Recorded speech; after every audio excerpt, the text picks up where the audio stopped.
Within 20 minutes of your first sip, your liver gets an emergency signal. It drops everything.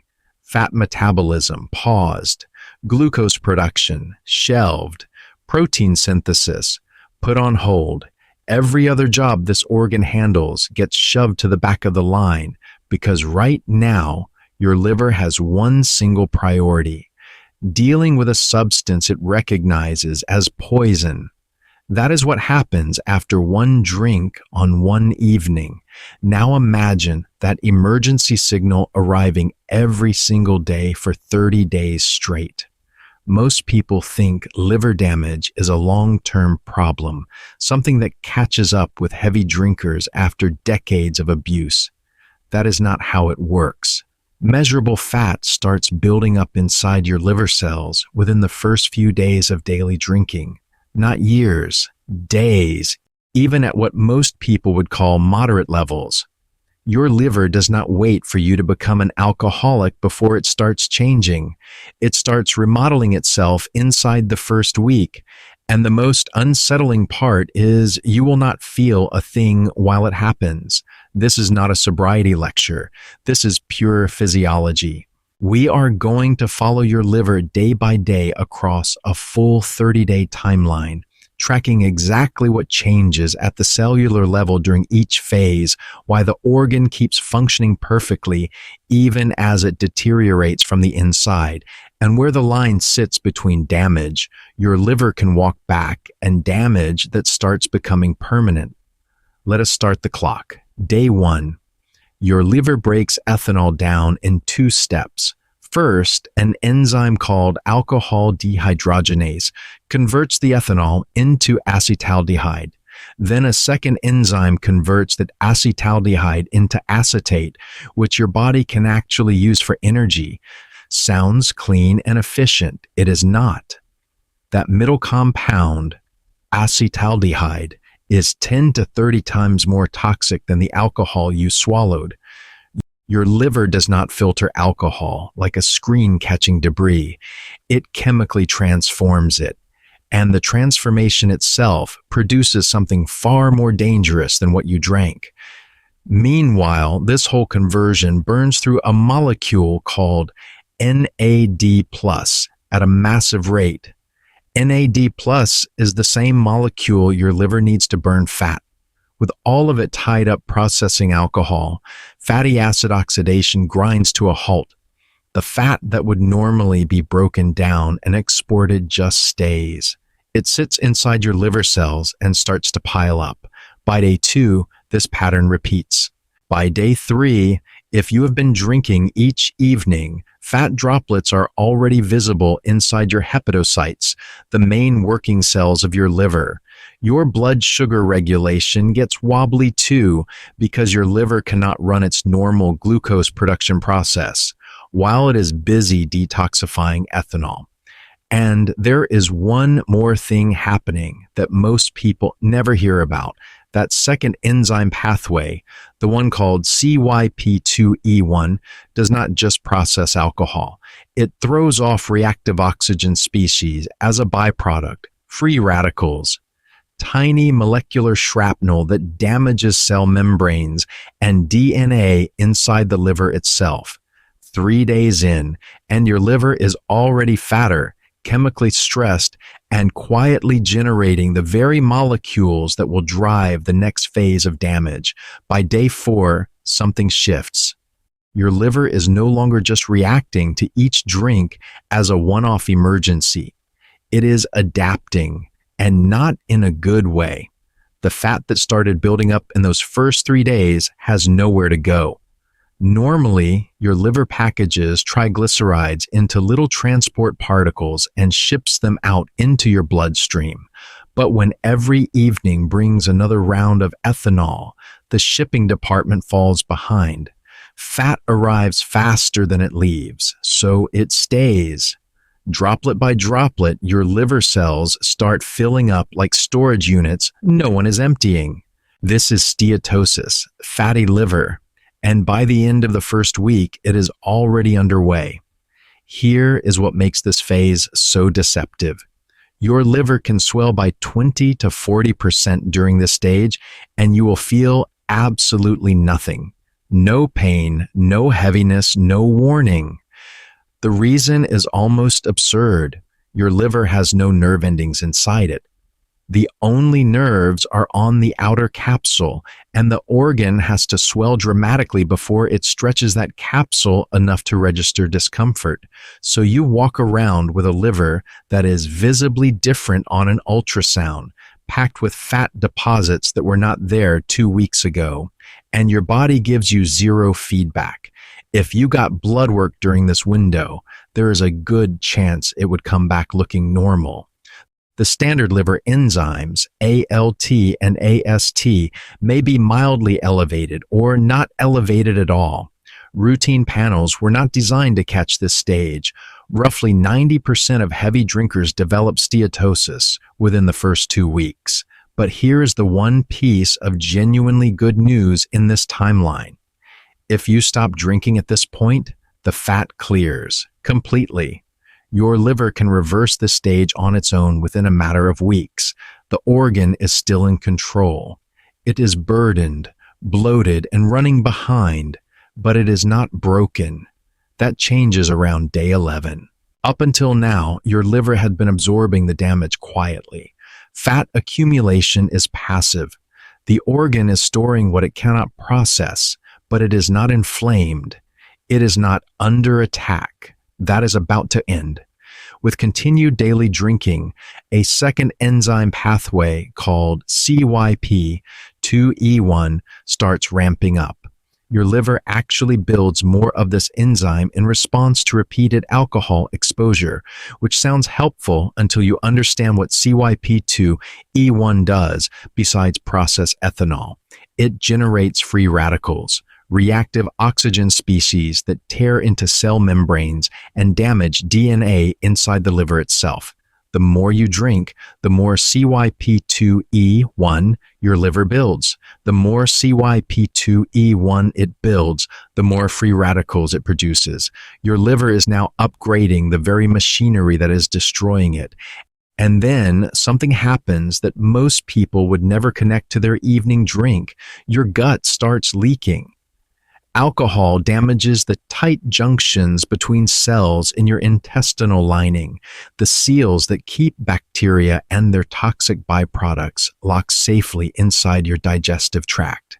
When those seals weaken, bacterial endotoxins, specifically a molecule called LPS, slip through the intestinal wall and travel straight to your liver through the portal vein. This is where the immune system enters the story. Your liver has its own resident immune cells called Kupffer cells. Think of them as security guards stationed permanently inside the organ. When LPS from your damaged gut reaches these Kupffer cells, they go off. They release a flood of inflammatory signals, TNF-alpha, interleukin-6, interleukin-1 beta, molecules that trigger a full inflammatory response inside the liver tissue. This is no longer passive fat storage. This is your immune system actively attacking your own organ. The condition now has a clinical name, alcoholic steatohepatitis. Your liver is inflamed, swollen, and under siege from 2 directions at once, the free radicals generated by its own detox enzymes, and the immune response triggered by bacteria that should never have reached it in the first place. Some people start noticing something around this phase, a vague fatigue that does not match their sleep, mild nausea in the morning, a dull heaviness under the right side of the rib cage, but many people still feel nothing at all. If you did blood work now, one specific pattern would start emerging. The ratio between AST and ALT, those 2 liver enzymes, begins tilting. In most liver conditions, ALT runs higher than AST. In alcohol-related liver inflammation, that ratio flips.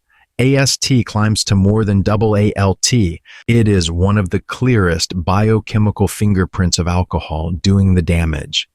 Everything up to this point, the fat, the inflammation, the immune activation, your liver has been absorbing it.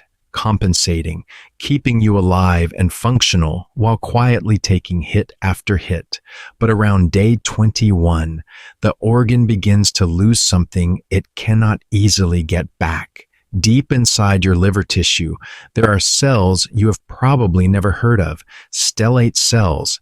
In their normal state, they are quiet, dormant, and they have one surprisingly specific job: storing vitamin A.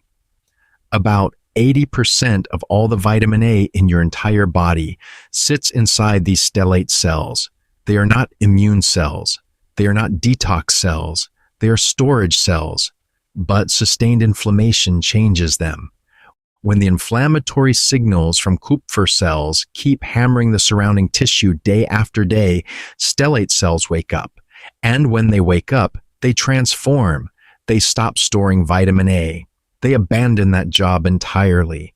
Instead, they become something resembling construction cells, myofibroblasts, and they start laying down collagen, scar tissue. This is fibrosis, not the end-stage cirrhosis you have heard about. This is the earliest whisper of it, the first threads of collagen being woven into tissue that used to be soft, flexible, and functional. At this point in the 30-day timeline, the fibrosis is minimal. If you scored it on the clinical scale doctors use called Medivir, it would land around F0 to F1. Barely registerable, still reversible, but the machinery is on. The signaling pathway driving this, called TGF-beta, is the exact same pathway that, given months or years of continued damage, leads to full cirrhosis. The blueprint for permanent scarring is now active inside your liver. Meanwhile, something else is slowing down. Your liver is one of the only organs in your body that can regenerate. It can lose significant tissue and grow it back, but under the constant oxidative stress of daily alcohol metabolism, that regeneration starts to stall. The liver cells that would normally divide and replace damaged tissue are replicating more slowly. The organ's ability to heal itself is being outpaced by the damage being done to it. By day 28, your liver is a measurably different organ than it was on day 1. If you ran a FibroScan, a test that measures liver stiffness using sound waves, the reading would come back elevated. The tissue is stiffer, denser, less elastic. Glutathione, the liver's primary antioxidant, the molecule it relies on most to neutralize free radicals, is significantly depleted. Your liver's defense system is running on fumes, fat-laden, inflamed, scarring pathways activated, antioxidant reserves drained, regeneration slowing, and still, for most people, there is no pain, no obvious symptom, no alarm bell. The organ is still doing its job, still processing, still filtering, still synthesizing the proteins your blood needs to clot. It is doing all of this at reduced capacity with mounting internal damage and in complete silence. Here is what sits on either side of day 30. If you stop, the fat clears within 2 to 4 weeks. The inflammation fades over weeks to months. The early fibrosis, those first collagen threads, can dissolve over several months as the stellate cells go dormant again. Your liver can walk almost all of this back. If you continue, the path is mapped. Early fibrosis progresses to advanced fibrosis. Advanced fibrosis progresses to cirrhosis, and with cirrhosis, the risk of liver cancer begins climbing at every stage. Only about 10 to 20% of sustained heavy drinkers ever reach cirrhosis. But whether you fall into that group depends on genetic factors, including variants of a gene called PNPLA3 that you cannot see or feel or test for at home. The liver's greatest strength is its silence and its resilience. It is also the reason most people have no idea any of this is happening. think about what you have just watched unfold. In 30 days, your liver went from a healthy organ, dropping everything to handle a single drink, to a fat-loaded, inflamed, actively scarring version of itself. Every phase happened in silence. Every phase happened while you felt fine. That silence is not a sign that everything is okay. It is the liver's defining feature, and it is exactly what makes this dangerous. Your liver will compensate until it cannot. It will absorb damage, keep working, keep you alive, and never once send you a pain signal to tell you something is wrong. So the question becomes, how do you see what the organ itself refuses to show you? One specific blood marker matters more than the rest. GGT, gamma-glutamyl transferase. Most standard liver panels test ALT and AST, and as you now know, those can stay normal well into the damage timeline. GGT is different. It is the first enzyme to rise with ongoing alcohol exposure and the most sensitive marker for catching what ALT and AST miss. Ask for it by name. If daily drinking has been a pattern for weeks or months, ask about a FibroScan, a quick ultrasound-based test that measures liver stiffness. It can detect the kind of early fibrotic changes that blood work alone will not reveal. Here is what matters most. At day 30, almost everything you have seen in this timeline can still be reversed. The fat clears in weeks. The inflammation fades in months. Even those early collagen threads from activated stellate cells can dissolve if the liver gets the time it needs to heal. The window is open, but it is not open forever, and it gets narrower with every cycle. Remember where this started. Your liver recognizing a single drink as poison and dropping every other job to deal with it. That emergency response, repeated every day for 30 days, is what turns one of the most resilient organs in your body into one that is quietly scarring from the inside. The damage is real, the silence is real, but so is the recovery, if you know what to look for and when to look.